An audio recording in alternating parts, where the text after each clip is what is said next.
Hello friends, आज के workshop में मैं आप सभी को सिंक्रोनस मोटर के बारे में बताऊंगा। सिंक्रोनस मोटर के जब शाफ्ट को आप इजीली रोटेट करते हैं तो वो 200, 300, 400 इजीली वो वोल्टेज जनरेट करता है। तो आज के वर्कशॉप में मैं आप सभी को इस सिंक्रोनस मोटर के द्वारा 100 वाट का बल्ब को जला कर दिखाऊंगा। ये आप देख सकते हो, ये मेरा सिंक्रोनस मोटर है। इसमें जब हम 220 वोल्ट का सप्लाई देंगे तो ये बहुत ही धीरे धीरे, इसका जो शाफ्ट है बहुत ही धीरे धीरे रोटेट करता है। और सिंक्रोनस मोटर का जो आप शाफ्ट देखोगे कभी भी उसके सेंटर में नहीं रहता है, क्योंकि इसमें गियर लगा हुआ रहता है, जिसके कारण इसका जो शाफ्ट है वो सेंटर में कभी नहीं रहता है। आप किसी भी सिंक्रोनस मोटर में देख सकते हो। तो चलिए मैं आपको सबसे पहले इसका वोल्टेज चेक करके दिखाता हूँ, ये कितना वोल्टेज जनरेट करता है। तो हम मल्टीमीटर को ऑन करके एसी के रेंज पर डाल देंगे और मोटर में जो दो वायर लगाए हैं उसमें हम इसके प्रोब को लगा देंगे अच्छे से। उसके बाद हम इस सिंक्रोनस मोटर के शाफ्ट को हम घुमाएंगे अपने हाथों से। सिंक्रोनस मोटर का जो शाफ्ट है वो बहुत ही ज़्यादा हार्ड रहता है, तो आपको अपने हाथ से बहुत ही ईजिली नहीं रोटेट कर सकते हो। तो इसे रोटेट करने के लिए हम इस तरह का ये लिए हैं और इसी से हम इसे रोटेट करेंगे। तो आप देख सकते हो, जब हम इसे रोटेट करते हैं तो ये बहुत ही ईजिली 500, 600 वोल्ट बहुत ही ईजिली ये जनरेट करता है। जैसा कि आप देख रहे हो इस मल्टीमीटर में, ये बहुत ही ईजिली ये 400, 500 वोल्ट जनरेट करता है अल्टरनेटिंग करंट। तो चलिए अब हम इसमें 100 वाट का बल्ब को लगाएंगे और देखेंगे ये 100 वाट का बल्ब जो है वो जला पाता है या फिर नहीं जला पाता है। इस छोटे से सिंक्रोनस मोटर के अंदर क्या है जो बहुत ही ईजिली 400, 500 वोल्ट जनरेट कर देता है। तो अब हम इस मल्टीमीटर को हटाते हैं और यहाँ पर हम एक 100 वाट का बल्ब लगा देंगे इसके शाफ्ट में। सॉरी, सबसे पहले इस 100 वाट के बल्ब को इस होल्डर में लगा दिए और इस होल्डर का जो दोनों वायर है जिसमें बल्ब कनेक्टेड है, इसे हम सिंक्रोनस मोटर के दोनों वायर में लगा देंगे। उसके बाद हम इसके शाफ्ट को घुमाएंगे, फिर देखेंगे ये कितना वोल्ट जनरेट करता है। सॉरी, मतलब कि ये जो 100 वाट का बल्ब है वो जल पाता है या फिर नहीं जल पाता है। और यदि नहीं जलेगा तो हम इसके अंदर का कारण भी जानेंगे, एक्चुअली में ये क्यों नहीं जला। और जला, यदि इससे जल जाता है तो हम इस छोटे से सिंक्रोनस मोटर के द्वारा हम बहुत ही अच्छा काम कर सकते हैं। मतलब कि हम इस छोटे छोटे से मुँह से हम बहुत ज़्यादा वोल्ट को जनरेट कर सकते हैं। अब हमें बहुत ही बड़ा बड़ा जनरेटर का ज़रूरत नहीं होगा।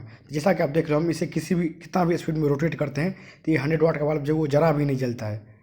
चलिए अब मैं आपको इसे अंदर का क्या रीज़न है, एक्चुअली में ये 100 वाट का बल्ब क्यों नहीं जला, इतना हाई वोल्टेज जनरेट करने के बावजूद भी ये 100 वाट का बल्ब क्यों नहीं जला, चलिए मैं आपको वो दिखाता हूँ। तो सबसे पहले हम क्या करेंगे, इस मल्टीमीटर को करंट पे डाल देंगे, क्योंकि सबसे पहले हम इस सिंक्रोनस मोटर का करंट को चेक करेंगे ये कितना करंट जनरेट करता है। वोल्टेज तो जनरेट कर रहा है 500, 600 के आसपास वोल्टेज जनरेट कर रहा है, लेकिन इससे जो करंट निकलता है वो कितना करंट निकलता है, चलिए मैं आपको वो दिखाता हूँ। तो करंट को चेक करने के लिए इसके प्रोब को हम चेंज कर दिए हैं। चलिए अब मैं आपको इसका करंट चेक करके दिखाता हूँ। अभी आप देख सकते हो, जब हम इसके शाफ्ट को रोटेट करते हैं तो ये जब एक मतलब कि पॉइंट में भी इसका एम्पियर नहीं आ रहा है, तो हम इसका मिली एम्पियर पर डालते हैं इसके स्विच को। अब हम इसके करंट को चेक करेंगे। हमें यहाँ पर प्रोब भी चेंज करना होगा। सॉरी, पहले हम इसका प्रोब चेंज कर लेते हैं, उसके बाद मैं आपको इसे करके दिखाता हूँ। इसका जो प्रोब है उसे नीचे में लगाना होगा, क्योंकि मिली एम्पियर जो है नीचे वाले पॉइंट से ये चेक करता है और ऊपर वाला जो पॉइंट है वहाँ पर 10 एम्पियर तक हम इसका करंट को मेजर कर सकते हैं इस मल्टीमीटर में। तो चलिए अब हम इसका देखते हैं मिली एम्पियर में कितना एम्पियर ये जनरेट करता है। आप देख सकते हो ये 0.02 मिली एम्पियर आ रहा है, मतलब कि इसका एम्पियर जो है वो बहुत ही कम है, एक्सेस कम है, जिसके कारण इसमें यदि कोई भी इक्विपमेंट आप लगाओगे तो ये नहीं जलेगा।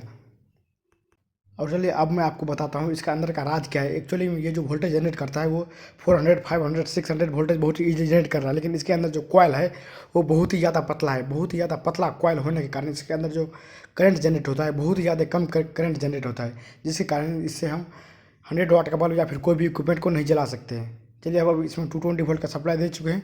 चलिए आप देख सकते हो ये कितना धीरे धीरे रोटेट कर रहा है। मतलब कि इसके अंदर जो कॉयल है वो बहुत ही ज़्यादा लार्ज नंबर ऑफ टर्न्स है और बहुत ही पतला कॉयल है। तो जब हम इसमें करंट का सप्लाई देते हैं 220 वोल्ट का सप्लाई, तो इसके अंदर मैग्नेटिक फील्ड जनरेट होता है और इसके अंदर एक मैग्नेट रहता है, वो रोटेट करना शुरू होता है। तो मैग्नेट जो है वो थोड़ा ज़्यादा स्पीड में रोटेट करता है, लेकिन इसके अंदर जो गियर लगा हुआ है जिसके कारण इसका जो शाफ्ट है वो बहुत ही कम स्पीड में रोटेट करता है। इस सिंक्रोनस मोटर के अंदर एक्चुअली में कैसा कंस्ट्रक्शन रहता है, कौन कौन सा गियर लगा हुआ रहता है, किस तरीके से लगा हुआ रहता है और वो कैसे काम करता है, यदि आपको वो वीडियो देखना है तो इस वीडियो के डिस्क्रिप्शन में मैं उसका लिंक डाल दूंगा, आप वहाँ पर जाकर देख सकते हो। मैंने एक एक्सपेरिमेंट किया था जिसमें मैंने इस सिंक्रोनस मोटर को टोटली ओपन करके दिखाया था, तो वो वीडियो आप देख सकते हो, उसका लिंक इस वीडियो के डिस्क्रिप्शन में मिल जाएगा। और अभी आप देख सकते हो इसमें हम 220 वोल्ट का सप्लाई दे दिए हैं। जब हम अपने हाथ से इसे एक्चुअली में जब हम इसके शाफ्ट को रोटेट करेंगे दूसरे साइड, जब इसमें थोड़ा सा ज़्यादा फोर्स लगाते हैं तो वो दूसरा डायरेक्शन में रोटेट होना शुरू हो जाता है। यहाँ पर आप देख सकते हो इसका ये निकल गया इसके ऊपर वाला ढक्कन। अभी आप देख सकते हो ये उल्टा डायरेक्शन में रोटेट करना शुरू हो जाएगा। ये किसी भी डायरेक्शन में रोटेट करना शुरू होता है, लेकिन यदि आप हाथ हाथ से फोर्स लगा के दूसरे डायरेक्शन में फोर्स लगाओगे तो ये उल्टा डायरेक्शन में रोटेट करना शुरू हो जाता है।